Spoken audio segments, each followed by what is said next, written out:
You just read. Oh, that's the grace. I know. I was thinking, like, well, how we didn't talk about that. Well, how can that fit into the story? That's the grace. Unmarried, undeserved. I didn't do it to earn it.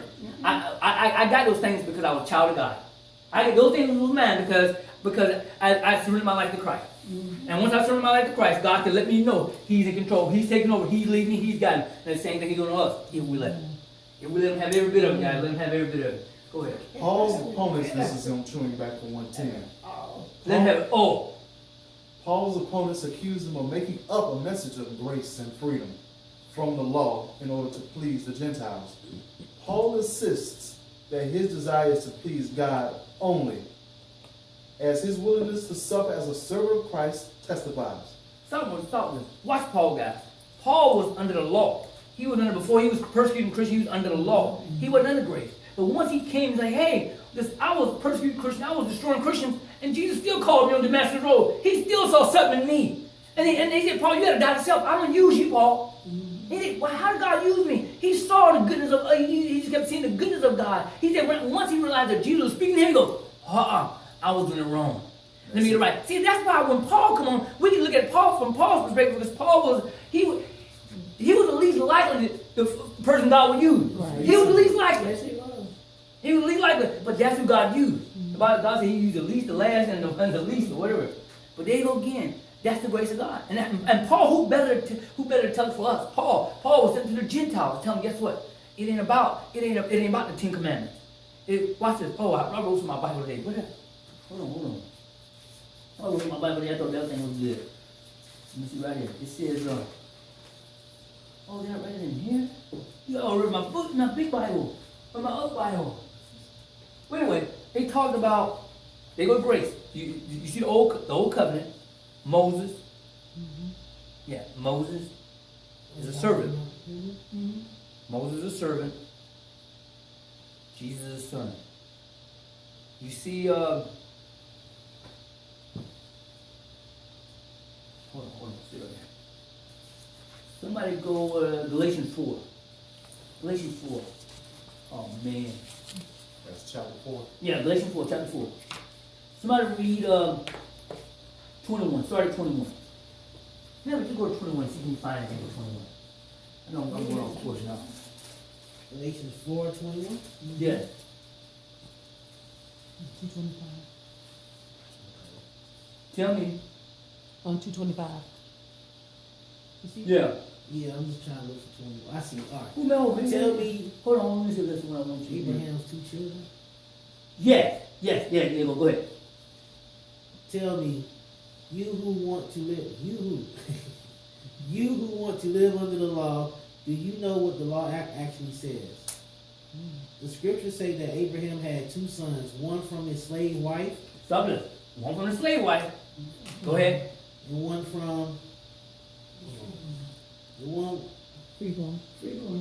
from his freeborn wife. Okay, that means now he had one from the slave Hagar, and he had one from Sarah. Sarah was his real wife. Hagar was the one Sarah told, hey, well, they wanted to fulfill God's promise. Well, Abraham, go sleep with her. Because she was 99, she was old, she thought, well, I can't have a baby.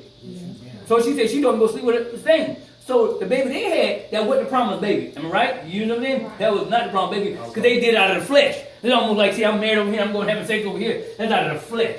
Human planning, yeah. Yeah, human planning. Amen. Amen. Keep going. The son of a slave wife was born in a human attempt to bring about the fulfillment of God's promise. Stop.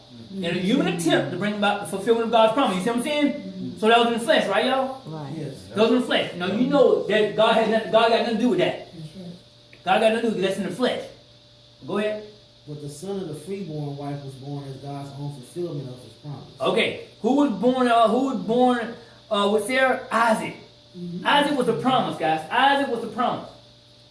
Because he was born of the Spirit. Remember, they were 99 years old, and God came to them and said, you have a child, and she laughed. When the angels came and said, you have a child, and she laughed. Because you think, hell, how can I have a child 99 years old? I'm old. Am I right, y'all? Right. Yeah. But God can do anything. Keep going. Where is that? Okay. These 2 women serve as an illustration of God's 2 covenants. The first woman, Hagar, represents Mount Sinai, where people receive. Stop. Mount Sinai, guys.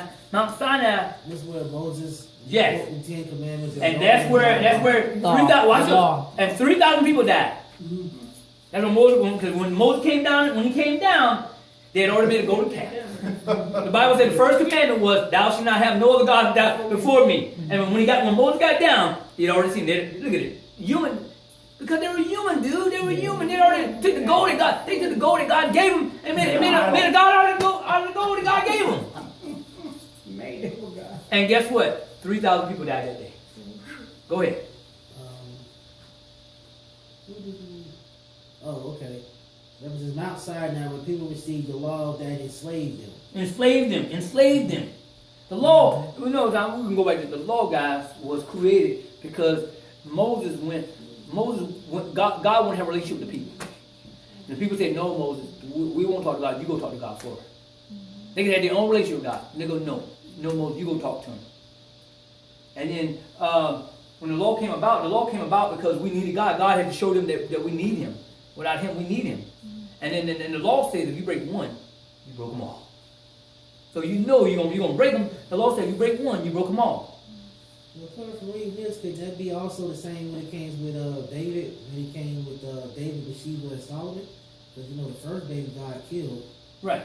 After he got, and then Solomon was. But you used that analogy before. Yep. What? You were talking about this. David, when David was king of Israel, whatever, he saw Bathsheba. They had, he got her. Right.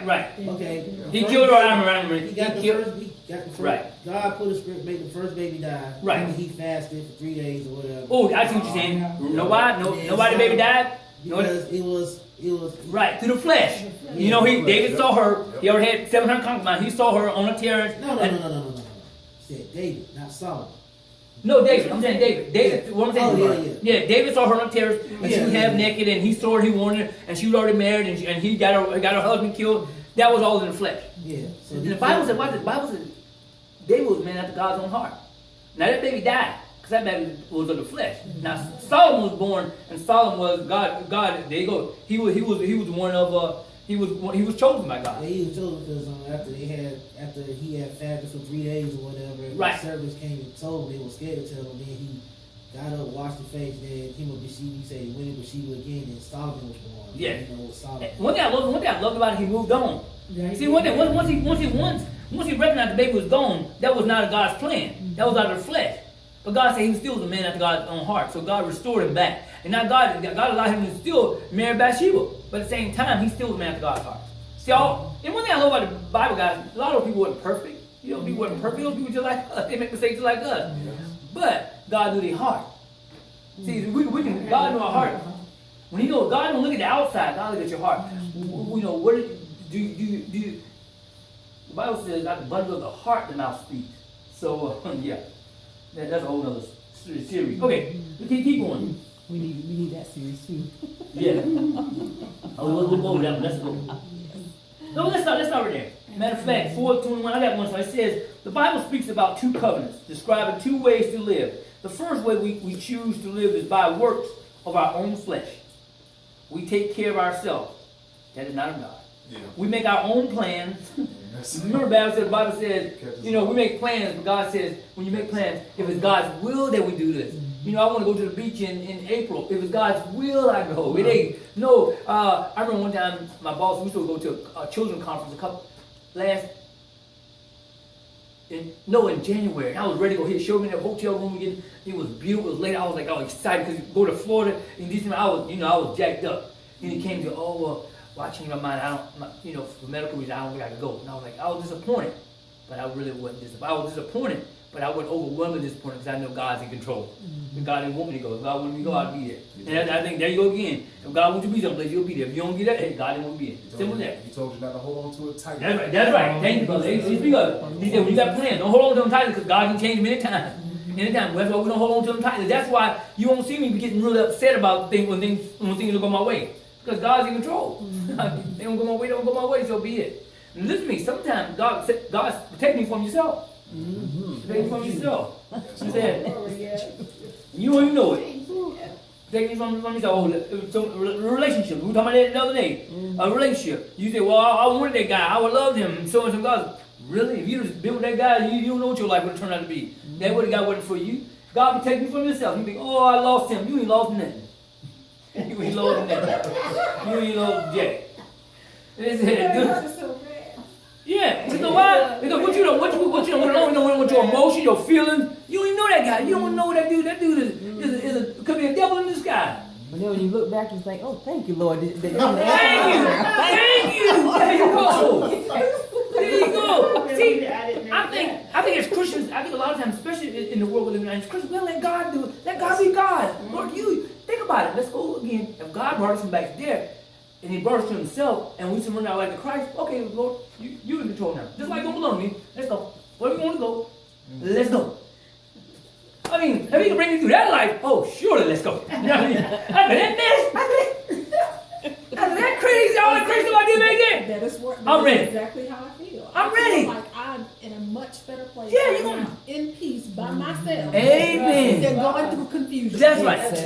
Watch this. I love that, that. Hey, no, I love that. Watch this. She said, I'm better in a better place in peace than going through confusion. You know why? I love this. Because God is not a God of Confusion. There you go. There you go. God is not a God of confusion. Anytime you think of confusion, God ain't in it, boss. God ain't no confusion. I tell you. It says, this describes the natural. Place right now. Amen. Amen. Amen. You know, I'm gonna tell you something, guys.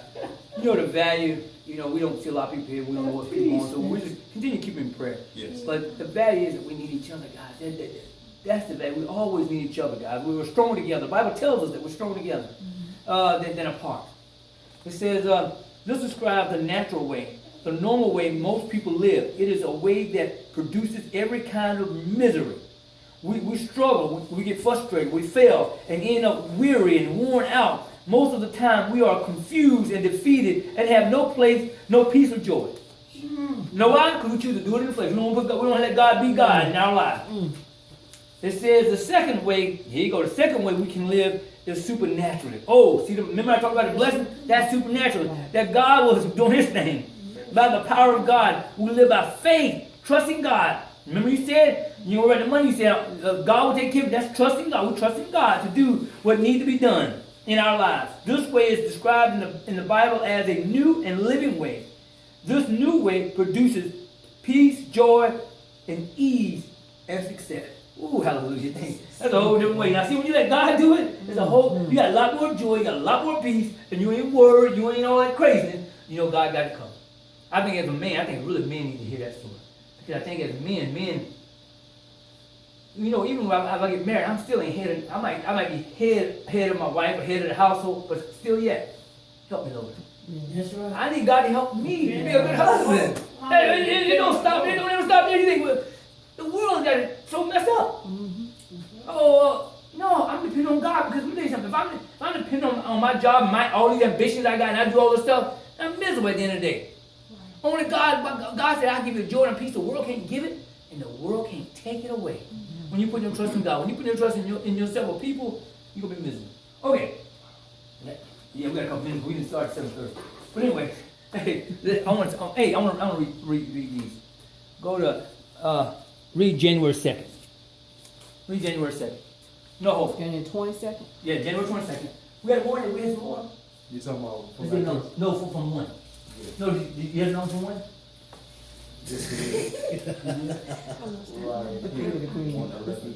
Okay, go to 1, 11, 12. Hey, Ms. Vivian, go to 1, 11, 12. Galatians. Chapter 1, verses 11 and 12.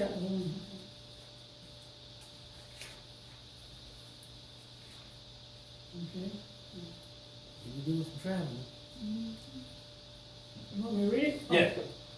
Okay, dear brothers and sisters, I want you to understand that the gospel as I preach is not based on mere human reasoning. Amen. I received my message from no human source, and no one taught me. Instead, I received it by the direct revelation from Jesus Christ. Stop for a second. Remember Paul? Direct. Oh, we're back at Galatians. We're back at Galatians. Hey, you know what Paul did? Paul, where did Paul get it from? Paul didn't. He got it from Jesus. Remember on the road to Damascus, he said, Paul, why are you persecuting my people? That's where he got it from. Everything. Watch this, guys. Watch this as Christians. I thought about this too. As Christians, where do we get our revelation from? We read the word. Where do we get revelation from? Holy Spirit. I got it from the Holy Spirit. God. Exactly. God will reveal it to me. I can tell you that story. See, I can sit here and tell you that story because the Holy Spirit. You remember I kept saying the Holy Spirit he kept giving me things and showing me things. That's what he was showing me that God was in control. That's how. So they go. I didn't go to school. I never go to college. But as I read the Word of God, God said we should. He said, ask for wisdom and understanding. He'll give it to you generously. But he says this: knowledge. Now be careful with knowledge because knowledge puffs up, but love builds up. So I don't want just knowledge because knowledge without zeal. They said knowledge without love is dangerous. That's it. Knowledge without love because when God gives you that knowledge, He wants you to love people. He wants you to be compassionate toward people. If you just have knowledge, He don't want to just have knowledge. You don't think That's knowledge. right. Paul was a scholar, so he was very intelligent Yeah. and stuff that, but he lacked the love and stuff. So Yes. Yeah, Amen. That's what Paul said. You talk to scholars that talk down to you. Oh yeah, I was love doing it. That's And right. act like you were just the dumbest. Oh, I didn't know to be like that. But you know Man. something? But one thing, I'm glad you said that. You know something? One thing God was showing me. God was showing me. They got all that stuff, but that's the puff themselves up. Yeah. Listen to me. Watch this. But they had all that knowledge. But how if they had love and they taught you with love and they had that knowledge? You look at them totally different. But as a spirit inside you, you go, no.